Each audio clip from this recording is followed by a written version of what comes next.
That's one of the frustrations of the film. I don't think we get to know her as well as we should psychologically. And I had the same response. There would be these relatively tight close-ups of her, like the knowing nod, the slight smile, whatever. I thought, well, what is she thinking? What's going on here? And what became, and this is where on a technical level, I would fault the film. The strategy seems like a wise one, focus on significant details, the shoes, the feet, whatever, the smoking, close-up of a cigarette. But then when you go to a close-up of the face and she just smiles and kind of looks off to the side, I never felt like I was inside the head as much as I wanted to be. Something's lacking there.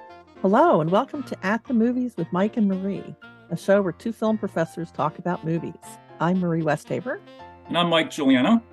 And today we're going to talk about Jules and Golda, starting with Jules.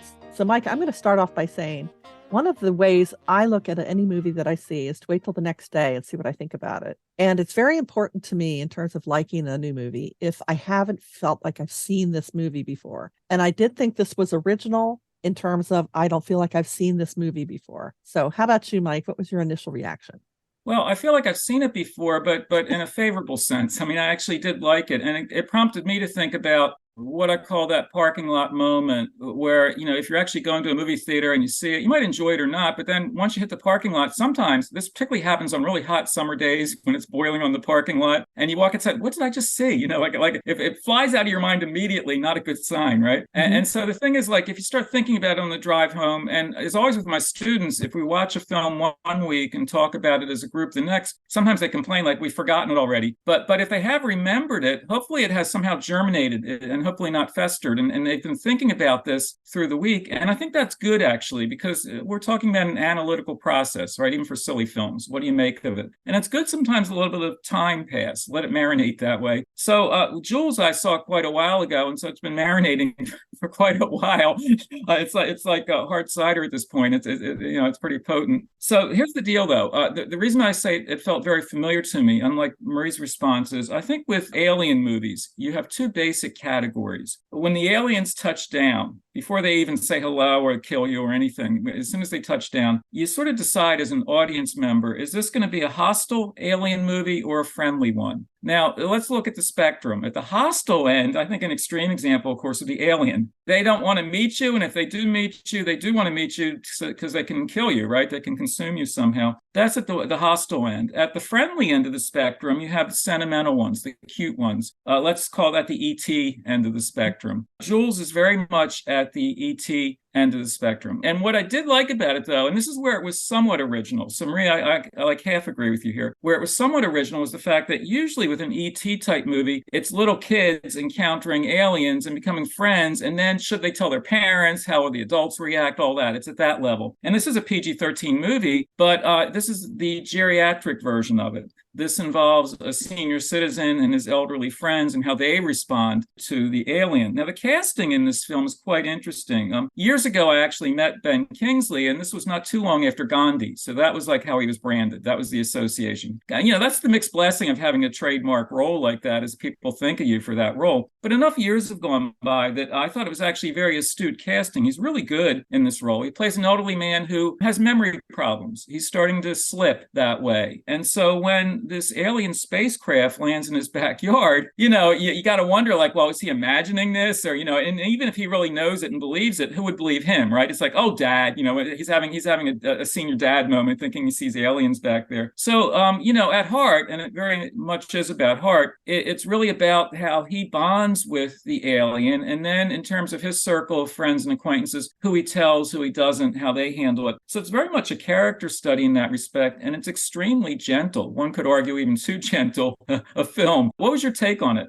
It was that gentle aspect of it that I really liked about it. And you struck on something that it's starring older characters rather than little kids. But at the same time, older folks at the point in their life when their family and friends are starting to treat them like kids again because they're old. And, if you tell somebody that, a alien spaceship crash landed in your backyard, they're going to look at you like, maybe we need to call the guys with the white suits and the butterfly nets. You're not like a member of society that anybody's going to take seriously. And that actually works to Ben Kingsley's advantage because when he realizes that actually he doesn't want anybody to know because he's now feeling sort of protective of the alien, it's a nice. Well, I guess I'm always grateful when they sort of buck the trend of making every movie an action movie with 25-year-olds I just found it's just such a breath of fresh air in terms of audience. And I mean, I don't know that this would appeal to our younger students, Mike, but I think when they get older, they'll like it better. Do you think that's an ageist thing to say? I'll let you say that. I'll keep a poker face. But no, you make a very good point there about the Ben Kingsley character, who's named Milton, has an adult daughter, and she really does treat it the way you indicated. It's like, oh, Dad, it's like now, the tables are turned, right? She's looking after the father from a slight remove, so she's not there all the time. One thing that struck me as curious, and I'm not completely satisfied with the film on this count. When you have this kind of premise, the spaceship lands, aliens in your backyard, you really can establish your own rules, right? As to, what the alien can and can't do, blah, blah, blah. But at a certain point, there's a kind of plausibility factor that kicks in. You can have that kind of like extreme or even like totally implausible premise, but then I always say you need that logical development. And where I think it falters a bit is in this respect. And again, I give it a lot of latitude creatively, but the alien not only is friendly, but the thing is, this alien can't speak, much less English, but understands English. So, okay, wherever it came from, those are the rules of the game there. I'll go with that. But the thing that I never quite accepted entirely is it's an actual spaceship in the backyard. And it's not a small one. It's a good-sized spaceship. Now, the man does have a good-sized yard, but still he's in a neighborhood, right? So it seems like the neighbors somehow are oblivious for the most part. I thought, wouldn't somebody... Now, some federal investigators will come looking, and that's a different part of the story, but just the basic premise, if a spaceship landed in your backyard, how long do you think it would be? How many days before one of your neighbors came walking over or called the police or something? Here, it's never really an issue, but whenever the camera goes out to the yard, it's like, my gosh, that's a big spaceship, and here's the alien standing on the grass. Somebody walking a dog would see it for sure. How do you react to that? Because it seems to me like you can have like a really extreme premise this way, but you need some degree of plausibility in the development. And here I think the film has maybe a little more latitude. It needs some way of explaining or justifying, like let the guy live way out in the woods or something, right? I mean, there are ways you could handle this, but did that, I don't want to say bother you so much as something that was sort of there with you as you were watching it every time they went out into the yard? Well, yes and no. I did think it was plausible that an older man could be completely ignored as unimportant by everybody around him. So even though, like you said, someone walking their dog past the property would see, what is that giant thing in the backyard? I feel like it had something to say about invisibility when you're older like that, nothing important ever happens to you. So why pay attention? By the same token, the government knows that there's been some sort of event, and so they're trying desperately to find it. And I'm thinking, in this day and age, with all the surveillance and the satellites and everything, the idea that they couldn't find this large spaceship in somebody's backyard, that to me seemed ludicrous. Where I want to really thank you so much for saying that, because there are scenes where the federal agents, they might as well be in a movie from like 50 years earlier, right? They come up to the house, they knock on your front door, right? That kind of a thing. But they don't think, well, gee, while I'm knocking at the front door, why don't you look around the side yard? Uh-huh. I mean, that was like really that's actually one of the things that did bother me about it. And then directly to your point, think about nowadays how easily they would have with particularly like drone technology, right? Something up there would spot something in the backyard. It's just not there on the table. It's not there on the lawn, if you will. And that's something that I think in the scripting phase, they could have somehow finessed. They'd find some way, like here's a for instance. Number one, you could have them live way out in the country. There's woods, this and that. Number two, depending on the size of the spaceship, maybe they could push it into the garage or something. I mean, what I'm getting at? There are like ways in which you could have one or two scenes that would explain it so that viewers like me weren't bothered by it. Because that's the point that's the point where the cuteness tends to turn rancid. But what I mean there is like, oh, come on now. It's like pushing a little too far with this. And I think that actually spoils the film a bit, because your point is so well taken. Thematically, the film is very much about the isolation, particularly the elderly, and of connection, the connection you want to have with your remaining friends and with some outer space alien that does understand you and that is really nice to you and enjoys eating apples that you give it and all these sweet things. Thematically, the film works really well at that level. But then when it has all those implausibilities, as you and I have just been discussing, I think that chips away at it. So by the second half of the film, for me, it was getting, when I say rancid, I mean in the sense of like treacly, like the sentiment is just pushing a little too hard. And it's just, it's too much of a greeting card at a certain point. I like greeting card kind of movies, so maybe I have a higher tolerance for that. I do have some notes about creating the alien, who, by the way, never says a word.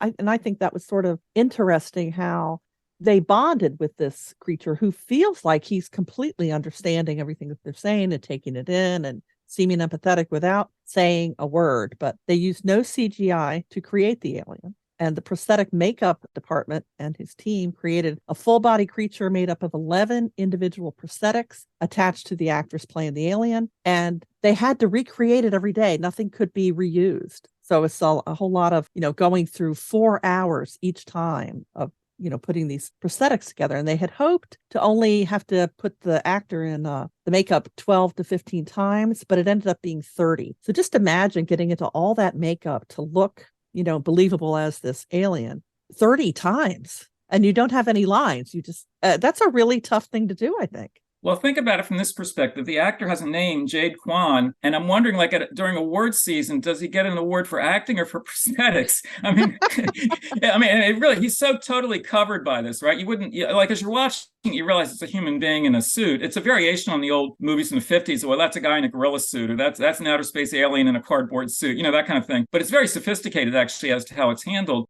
Totally convincing, but you do have an awareness that there's a person walking around in that. But to reinforce the point we've both been making, it is to the film's credit, I think, that the creature, whatever you want to call it, doesn't speak or grunt or do anything, because it's actually very effective nonverbal communication. The creature is taking in what they say, and actually does have all sorts of extrasensory powers, and I won't spoil anything in the story, but it can sense things that are going on, and it becomes very protective that way. And I think that's good, because imagine it if it flipped the scenario. Imagine this creature could not only understand English, but speak it, or somehow speak something. That could be so hokey so fast, right?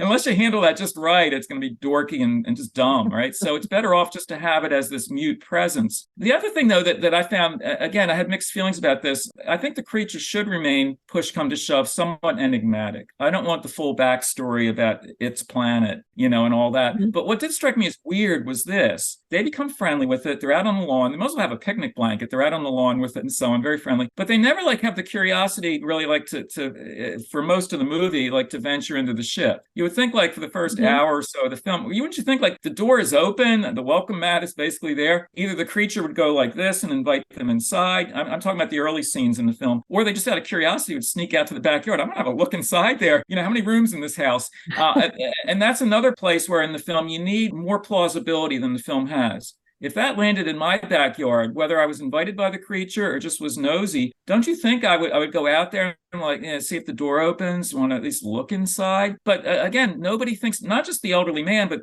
several friends, couple friends get pulled into the scenario. Somebody, is going to sneak out there at 2:00 in the morning, want to have a look. I mean, don't you think that's a place where the film, though it works quite well, could work better? It is, now that you've mentioned it, a really obvious plot hole. I kind of thought that the reason that they did it was because the alien was visiting them. They were not visiting the alien. You're right. I mean, curiosity alone would insist that you go check it out. If even if you feel like it's rude, maybe just peeking in the windows to see, what it's like in there. I wanted to mention something that the director, Mark Turteltaub, said, that the alien is a catalyst. It's like a creature that has no voice that allows other people to find their voice. And when they can find their voice, they can find connection. Mostly how important it is to be a great listener. What do you think? Well, yeah, that's a really great quote to use, Marie, because the alien essentially is a sounding board. Mm-hmm. And it's a good thing we don't learn too much about it, because it's the alien actually then becomes a bonding agent, a catalyst to bring these other characters together. And I like that about the film. Now, there's a question about what to call him. And, is it a man or a woman? That isn't even really explored, because it's not important. So the movie's called Jules because Ben Kingsley decides he looks like a Jules. But, Jane Curtin's character thinks he looks like a Gary. What did you think, Mike? Jules or Gary? Well, that's one of the things in the film that makes us smile. And I'm happy that it's not given a name that's too cutesy. Because that would be like it becomes like a stuffed toy at that point, right? And I kind of, and actually much of the enjoyment in the film is the banter between the elderly friends. And to your very point, what should we call him? I'm saying him because Jules is the name given, but we really don't know. It's sort of like one of these, almost like a plastic doll kind of figure. Like, well, do you really want to know, and how would you handle such matters? And I really don't want to. I don't want to know more on an anatomical level. I'm happy just that it's some alien from elsewhere. But I'll use the masculine case because they seem to treat Jules like he's male. But again, that's the ambiguity that works to the film's advantage, because in a sci-fi film, you can sometimes spoil things by what I call over-explaining. Because if you start explaining things in a way, and people at a certain point will go, "Oh, brother," it's just like I'd be better off not having all this blather. Just it's an alien and it's going to destroy the planet and we have to fight it, whatever. That's the hostile alien. Here it's the friendly one. And if ET wants to give you a candy bar or something, you just you go with the cutesy flow of it there. So less knowledge is actually ironically a good thing in a case like this. Now, do you think that having the older characters be seen as starting to lose it, like the daughter of Ben Kingsley's character is clearly concerned about his aging and dementia, is there a case to be made that none of this actually happened? This is just something that happened in his mind.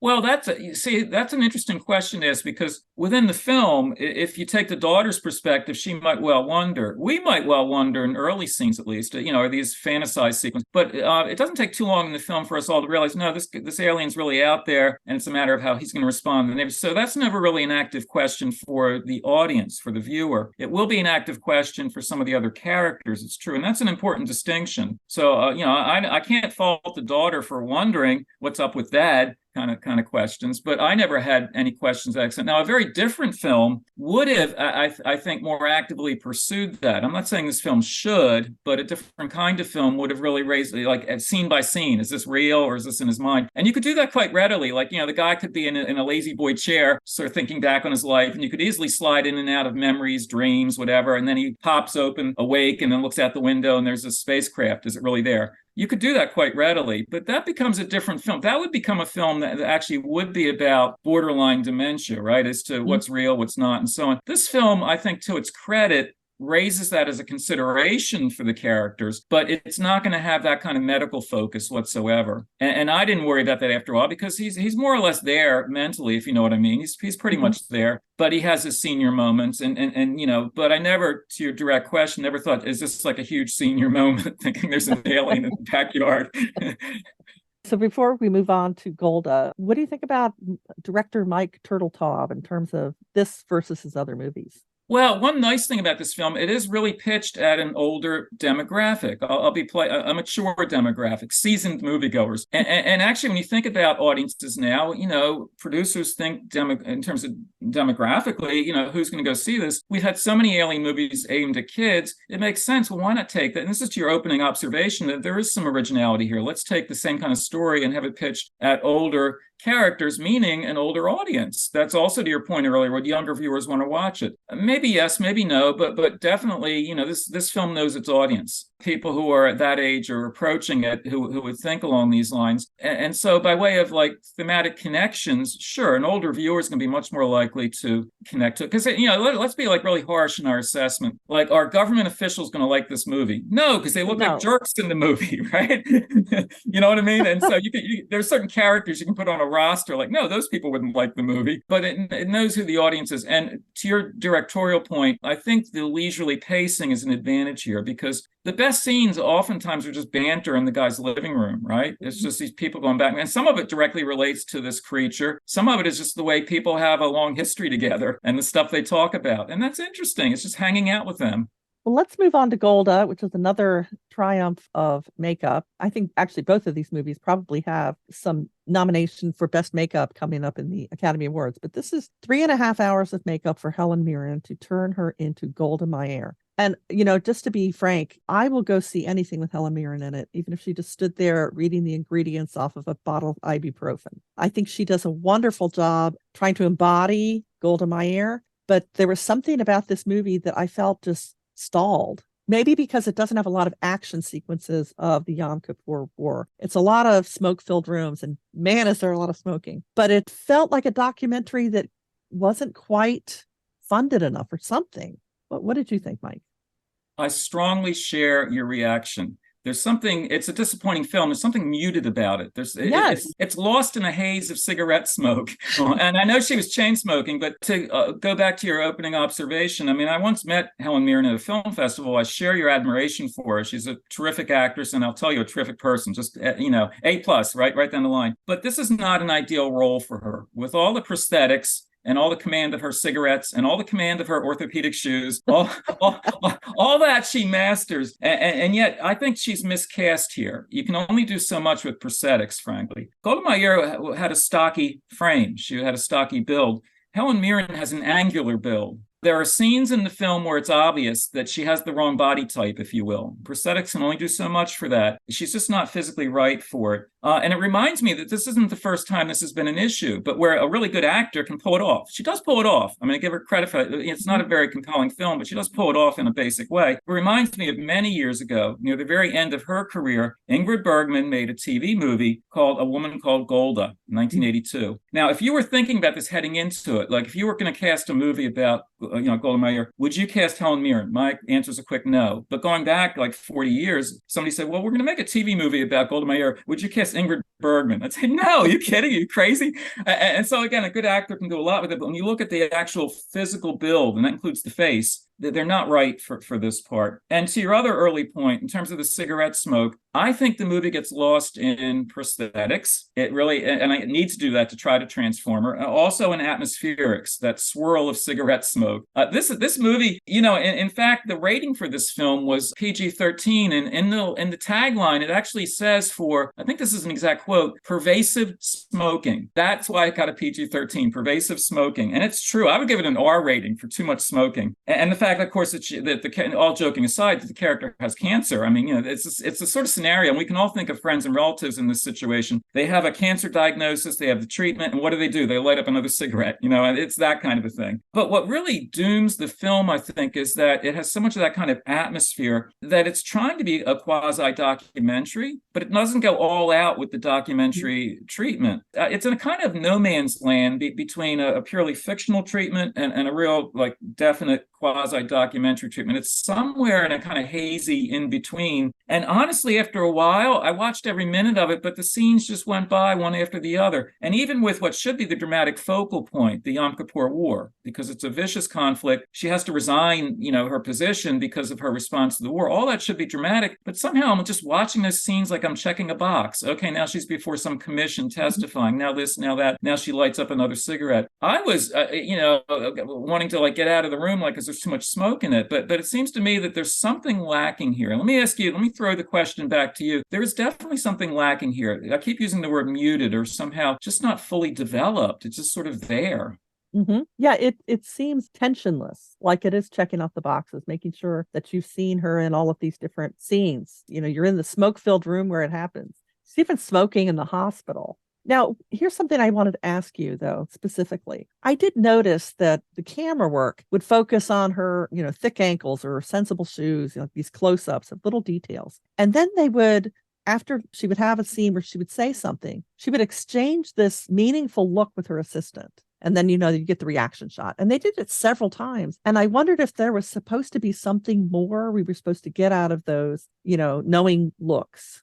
That's one of the frustrations of the film. I don't think we get to know her as well as we should psychologically. And I had the same response. There would be these relatively tight close-ups of her, like the knowing nod, the slight smile, whatever. I thought, well, what is she thinking? What's going on here? And and this is where on a technical level, I would fault the film. The strategy seems like a wise one, focus on significant details, the shoes, the feet, whatever, the smoking, close-up of a cigarette. But then when you go to a close-up of the face and she just smiles and kind of looks off to the side, I never felt like I was inside the head as much as I wanted to be. Something's lacking there. And that's at the level of scripting. I knew very little I knew enough about Golda Meir heading into the film. I didn't really learn much about her watching the film. It was checking boxes in terms of things I basically knew about her already. And I was bored by it after a while. And I didn't think that would be my response. I was happy to have it end just because, I was coughing from the smoke. Now, I did think it was kind of exciting when Liev Schreiber would appear on screen as Kissinger. I thought those were the scenes that were really pretty compelling. How about you? What's funny was I actually met him at one of the early editions of the Maryland Film Festival. He came to Baltimore for the festival, and he's a really talented actor. He's played all kinds of roles, but I never would have predicted that further into his career he'd play Henry Kissinger, right?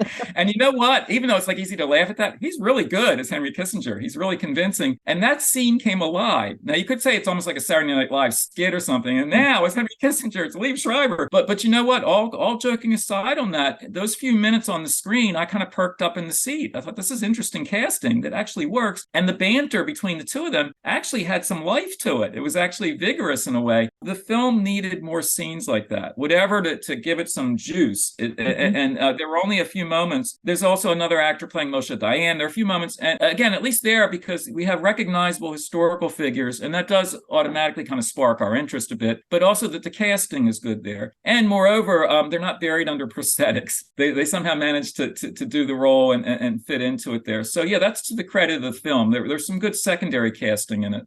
Now, I was just thinking about what we were just talking about where it just felt like something was missing. And something occurs to me that I feel is maybe a double-edged sword. Had they included more about her personal life, where we saw every scene we see her in, she's always the politician. But I mean, there was a woman in there, and we don't see vulnerable moments of her in her private life enough to give you a sense of her as just a person. I mean, yes, there's the emotional toll of thinking of what is happening to her countrymen and the way the Yom Kippur War was handled, all of that. She gets those scenes, but you don't see like a different, softer side. And the reason I say it's a double-edged sword is I feel like if they had done it that way, there would have been all this criticism of diminishing her role on the political stage by making it about who she was outside of politics. And I'm not sure how you walk that line. I think it would have made her a more interesting character, but I don't know that people wouldn't have criticized that approach as well. What do you think? That's a really good observation. It's a pendulum swing. If you swing the pendulum more to the side you're suggesting, it's like not only was she a politician, she was a woman, she was a family member, all this and that. And it could swing too far that way. It's like, enough of this. But I think it could use some of that. I think a keener sense of her background, of her family life. And the film is too insular. It's too claustrophobic. It needs to open up. And I think a few scenes deftly placed in the film could do that. Here she is at home. She takes off those orthopedic shoes, kicks up her feet, talks to whatever family member is there. And then actually in the midst of a mundane conversation, she could say things that actually do offer insight into her political stance and to where the country, Israel, is at that point. There are ways to do that. You don't have to have like a harsh division between here's a political scene, here's a domestic scene. No, it's what I call the kitchen table scene. You've had a tough day at the office. You sit down at the table and you say, boy, you wouldn't believe what that Henry Kissinger said to me today. You know what I mean? It really needs some of that. Yeah, and then her husband says, oh, God, do we have to talk about Henry Kissinger every day at dinner? That'd be hard to do without really knowing what all of her relationships were like. And it might have seemed diminishing of, trying too much to make, like there wasn't enough to say about her politically. You have to delve into her background. But that does bring us to the end of this episode, Mike, unless you have a final word. No, I'm just saying the film has a 100-minute running time. I think another 10 or 15 minutes of domestic scenes would have really enhanced it. I agree. Too bad they didn't ask us. But that brings us to the end of this episode. But don't forget to check out our other episodes at atmhccpodbean.com. And we'll see you next time at the movies. See you then. Connect with us. We are Dragon Digital Media Podcast.